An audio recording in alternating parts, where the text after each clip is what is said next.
ఇప్పుడు మనం clapping therapy. ఏం థెరపీ?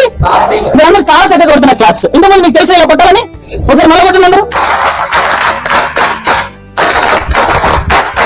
Right, very good. మనము నిత్యము ఆరోగ్యంగా ఉండాలి అని అంటే క్లాపింగ్ థెరపీ చాలా ఇంపార్టెంట్. ఓకేనా? రైట్. చిన్నప్పుడు మనం ఆటలాడుకునేటప్పుడు కానీ పాటలు పాడుకుంటాం, జోకులు వేస్తున్నప్పుడు అంటే కూడా మనం తెలియకుండా క్లాప్స్ కొట్టేస్తాం. స్కూల్లో కూడా క్లాసులలో కలిసిన ప్రోగ్రామ్స్ యాక్టివిటీస్ పెట్టినప్పుడు కూడా మనం క్లాప్స్ కొడతాం. క్లాప్స్ ఎందుకు కొట్టాలి?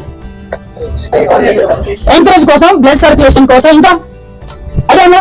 Right, okay. ఈ రోజు ఈ క్లాస్ లో important point clapping therapy.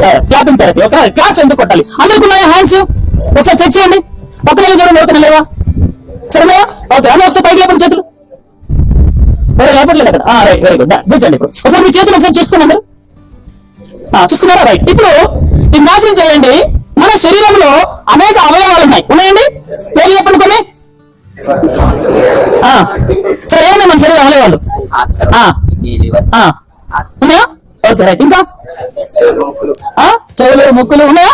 Right, very good. So అయితే దేవుడు ఎంతో గొప్పవాడు కాబట్టి ఏం చేశాడంటే మన శరీరంలో ఉన్నటువంటి సర్వ అవయవాలకి చికిత్స జరగడం కోసం అరిచేతులలో, అరికాళ్ళల్లో వీటి యొక్క ప్రతిబింబాలను పెట్టాడు. ఎవరు పెట్టాడండి? అరికాళ్ళల్లో, అరిచేతులలో. For example acupressure, acupuncture reflexology రావడం జరిగింది. అయితే ఇంకొకటి వెనకట అంటే కొంతకాలం క్రితం మన పూర్వులు వేదాల్లో కానీ ఎక్కువగా ఎవరికైనా ఏదైనా కోరికలు తీరాలన్నా, వాళ్ళ ప్రార్థనలు ఫలించాలన్నా ఏం చెప్పే వాళ్ళు? గుడి దగ్గరికి వెళ్ళి గుడి చుట్టూ గానీ చెట్టు చుట్టూ గానీ ప్రదక్షిణ చేయమన్నారు. అవునా కదా? ఎస్, మీరు చూసారా టీవీలలో? Right, very good. అక్కడ అప్పట్లో ఈ నాగబండలు ఉన్నాయా? ఏం లేవు కూడా. అప్పట్లో రాళ్ళు, రప్పలు, పల్లెరగాయలు, ఇంకా ముళ్ళు అన్నీ ఉండేవి. సో అలా ప్రదక్షిణ చేసేటప్పుడు వాళ్ళు నడుస్తూ ఉన్నప్పుడు ఆ రాయి గుచ్చుకుంటేనేమో ప్రెషర్ అయ్యేది, ముళ్ళు గుచ్చుకుంటేనేమో పంచర్ అయ్యేది. దాన్నే ఆక్యుపంక్చర్, ఆక్యుప్రెషర్ అని పిలవడం జరిగిందన్నమాట. ఓకేనా? రైట్. అయితే ఇప్పుడు మన శరీరంలో ఆ అవయవాలన్నీ కూడా ఎక్కడున్నాయి? ఇప్పుడు మన అరిచేతులలో ఉన్నాయి. సో మనము ఎప్పుడైతే క్లాప్స్ కొడతామో ఆ క్లాప్స్ కొట్టినప్పుడు ఆటోమేటిక్ గా ఇక్కడి నుంచి ఆ యొక్క అవయవాలకి ప్రెషర్ జరిగి ఆ ప్రెషర్ ద్వారా మన దేహంలో ఉన్నటువంటి అవయవాలు మళ్ళా ఉత్తేజపరచబడి మనలో ఉన్నటువంటి ఆ యొక్క రుగ్మత కంట్రోల్ కి వచ్చేస్తుంది. ఓకేనా? బాగా అసలు గాడికి మనందరం క్లాప్స్ కొడదామా? అవయవాలు రైట్. ఇప్పుడు ఈ యొక్క ఆక్యుప్రెషర్, పామ్ రిఫ్లెక్సాలజీ లేదా హ్యాండ్ రిఫ్లెక్సాలజీ అంటాము. ఈ బేస్ చేసుకుని అవయవాలు ఏమి ఉన్నాయో తెలుసుకున్నామా? అదే రెడీ? ఎస్. ఇప్పుడు ఫర్ ఎగ్జాంపుల్ కొన్ని పేర్లు చెప్తాను. ఫస్ట్ నా చేయి చూడండి, తర్వాత మీ చేతిలో చూసుకోండి. ఓకేనా? Right, okay. సో అరచేతిలో వాడుకుంటాం. ఏంటండి? ఓకే. సో అరచేతిలో మన శరీరం అన్ని భాగాలు ఇక్కడ ఉన్నాయి. ఓకేనా? రైట్. ఫర్ ఎగ్జాంపుల్ ఫస్ట్ ఇక్కడ ఏముంది? హెడ్. ఇదేంటి? రైట్. ఫస్ట్ హెడ్ ఎక్కడ ఉంది? ఇక్కడ. ఇది తల భాగం. ఓకే, తల భాగంలో ముఖ్యంగా ఇది మెదడు భాగము. ఏ భాగం అండి? మెదడు భాగం. తర్వాత ఇది తల నరాలు. ఓకే, తర్వాత ఇక్కడ మెడ నరాలు. ఓకేనా? రైట్. కిందకి వస్తే ఉంది ఇక్కడ ఒక గ్రంథి ఉంది. ఏంటిది? స్వరపేటిక. స్వరపేటిక కాడ ఒక గ్రంథి ఉంటుంది. ఏంటది? థైరాయిడ్ గ్రంథి. ఏంటది?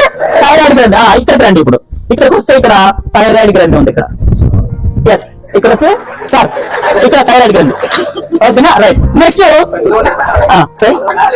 Right, okay. సో ఇక్కడ థైరాయిడ్ గ్రంథి. తర్వాత ఈ యొక్క రెండు వేలకి మధ్యలో ఈ భాగంలో మనకి లంగ్స్, ఊపిరితిత్తులు. ఏమన్నాయండి ఇక్కడ? ఊపిరితిత్తులు. ఓకేనా? రైట్. నెక్స్ట్ ఇక్కడ మనకి లెఫ్ట్ సైడ్ చూస్తే ఇక్కడ మనకి హార్ట్ ఉంటుంది.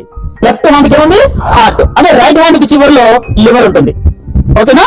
రైట్. తర్వాత వృక్కము, అధివృక్కము అని చెప్పేసి మనకి ప్యాంక్రియాటిక్ సంబంధించినటువంటి గ్లాండ్స్ ఈ లంగ్స్ కి ఇటువైపు వృక్కము, అధివృక్కము అనేటటువంటి గ్రంథులు ఉన్నాయి. ఓకేనా? ఇంకొంచెం కిందికి వచ్చేస్తే మధ్యలో మనకి ఈ భాగం అంతా కూడాను చిన్న ప్రేగులు, పెద్ద ప్రేగులు. కరెక్ట్ గా ఈ భాగానికి మధ్యలో చూసుకుంటే కిడ్నీ. ఏంటండి? కిడ్నీ. ఓకేనా? రైట్. ఇంకా మనం కిందికి వచ్చినట్లయితే male sexual organs and female sexual organs. Okay, ఇక్కడ కనెక్టెడ్ పాయింట్స్ ఉంటాయి అనమాట. ఒక 5 పాయింట్స్. తర్వాత లింఫాటిక్, రసిక గ్రంథులు అని అంటాము. మన యొక్క రక్త ప్రసరణ, శక్తి ప్రసరణ చేసేటువంటి గ్లాండ్స్ అంటాము. అవి మనకి ఇక్కడ సెంటర్ పాయింట్ లో ఉంటాయి. ఓకేనా? ఇక ఇదిలాగా మొత్తానికి మనం చూసుకోవాల్సింది ఇప్పుడు ఇది తల మరియు మెడ భాగము. ఇది రెండు లెఫ్ట్ హ్యాండ్, రైట్ హ్యాండ్. ఇది లెఫ్ట్ లెగ్, ఇది రైట్ లెగ్. సో మన బాడీ ఎంత వచ్చేసిందా? రైట్. ఇక్కడ చూడండి మరొకసారి. ఇది మన తల, ఓకే, మెడ భాగం. Left hand, right hand. Left leg, right leg. ఇది మన బాడీ ముందు భాగము, ఇది మన బాడీ వెనుక భాగం. సో మన బాడీ ఎక్కడ ఇప్పుడు? చేతులలో. క్లాస్ పెడదాం అన్నమాట. రైట్. ఈ రిఫ్లెక్స్ ఫిజియాలజీని బేస్ చేసుకొని మందులు లేకుండా మందులు లేకుండా మనం ఏ విధంగా ఆరోగ్యంగా ఉండాలి. కొన్ని రకాల సమస్యలు, ఫర్ ఎగ్జాంపుల్ మీరు ఇక్కడ ఉన్నారు, అనుకోకుండా మీకు జ్వరం వచ్చింది అనుకున్నా, మీకు తలనొప్పి వచ్చింది, స్టమక్ పెయిన్ వచ్చింది, లేదా బాడీ పెయిన్స్ వచ్చాయి, ఏం చేయాలి, ఏ విధంగా రోగాన్ని తగ్గించుకోవాలి? ఓకే, సింపుల్ గా రైట్. సో ఫస్ట్ గా తలనొప్పిని ఎలా తగ్గించుకుందాం చూద్దాం. ఏ నొప్పి? ఓకే, తలనొప్పి ఎక్కడ వస్తుంది? రైట్, కొంతమంది ఇక్కడ వస్తుంది, కొంతమంది ఇక్కడ వస్తుంది, కొంతమంది ఓన్లీ ఇటు సైడ్ వస్తుంది, అవునా? కొంతమందికి నడిమెత్తలో వస్తుంది, మళ్ళీ కొంతమందికి ఈ భాగంలో వస్తుంది. ఓకేనా? డిపెండ్స్ అపాన్ వాళ్ళు తీసుకున్నటువంటి ఇంటేక్ ఆఫ్ ద బ్లడ్ బట్టి కావచ్చు, దెబ్బ తగిన విధానం కావచ్చు, చాలా రకాలుగా వన్ సైడ్ పెయిన్ కూడా కొంతమంది పార్శ్వ తలనొప్పి అంటాం. సో ఇట్లా రకరకాల తలనొప్పులు ఉన్నాయన్నమాట. Okay right. తలనొప్పి రావడానికి ముందు కారణాలు తెలుసుకున్నాం. ఏం తెలుసుకున్నాం? కారణాలు. ఎందుకు వస్తుంది తలనొప్పి? కొంతమంది ఇబ్బంది పెడితే తలనొప్పి వస్తుంది. Very good. ఇంకా ఎక్కువ ఆలోచిస్తే తలనొప్పి వస్తుంది. ఇంకా ఆన్సర్ కావాలి నాకు. వాటర్ రాకపోతే తలనొప్పి వస్తుంది. ఇంకా వచ్చిన వల్ల ఇంకా రైట్, వెరీ గుడ్. మీ ఆన్సర్స్ అన్ని కరెక్టే. ఇన్ డెప్త్ లో ఒక 3-4 కారణాలు తెలుసుకున్నాం. మొదటిది, తలనొప్పి రావడానికి గల కారణాల్లో మొట్టమొదటిది ఇంపార్టెంట్, వాటర్ సరిగా తాగలేకపోవడం. సరే, వాటర్ తీసుకున్నాం. ఓకేనా? రైట్. మన శరీరం యొక్క వ్యవస్థను బట్టి మనం వాటర్, మీ ఏజ్ వాళ్ళకి కనీసం 3.5 నుంచి 4 లీటర్ల వాటర్ ప్రతిరోజు తీసుకోవాలి. ఎంతమంది అవుతున్నారు?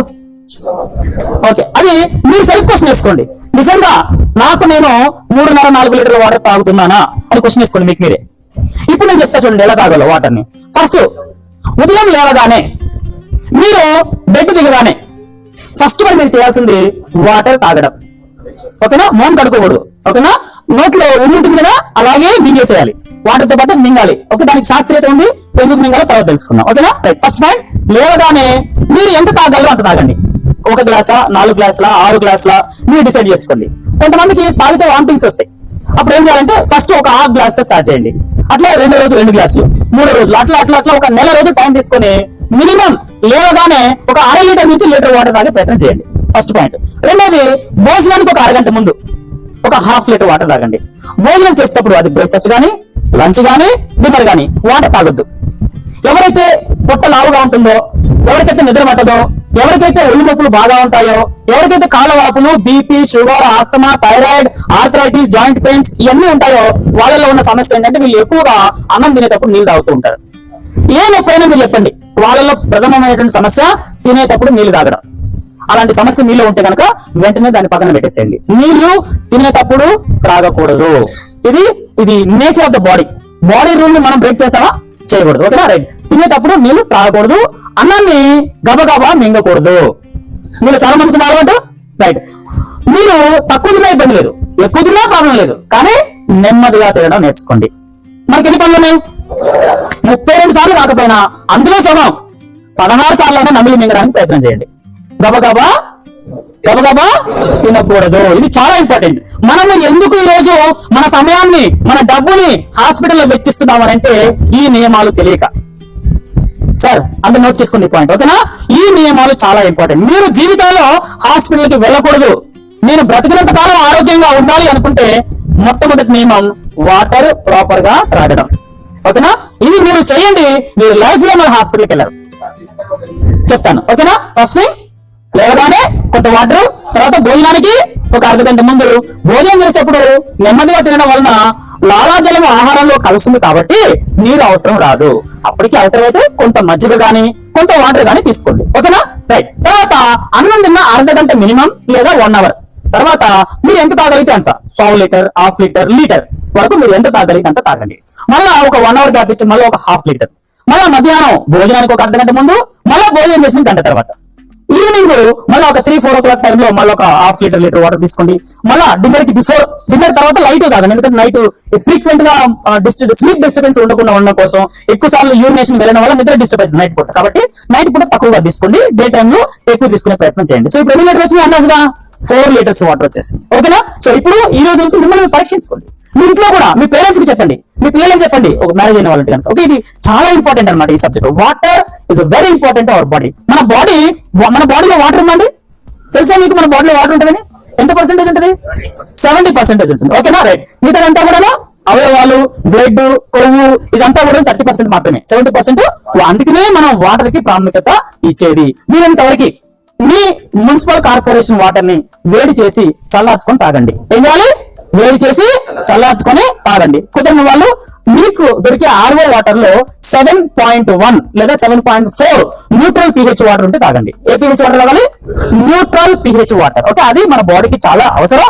అందులో కూడా TDS మినిమం 150 TDS ఉండాలి. ఎంత ఉండాలి? TDS అంటే ఏంటి? Total dissolved minerals. ఓకేనా? సాలిడ్స్, అందులో సాల్ట్స్ అన్నమాట. ఎస్, ఫ్లోరైడ్ ఉంటే ప్రాబ్లం వస్తుంది, ఫ్లోరైడ్ లేకపోతే ప్రాబ్లం లేదు. ఎందుకంటే న్యాచురల్ వాటర్ కాబట్టి ఇబ్బంది లేదు. ఫ్లోరైడ్ ఒకసారి చెక్ చేసుకోండి. 300కి పైగా ఉంటే TDS తాగకూడదు.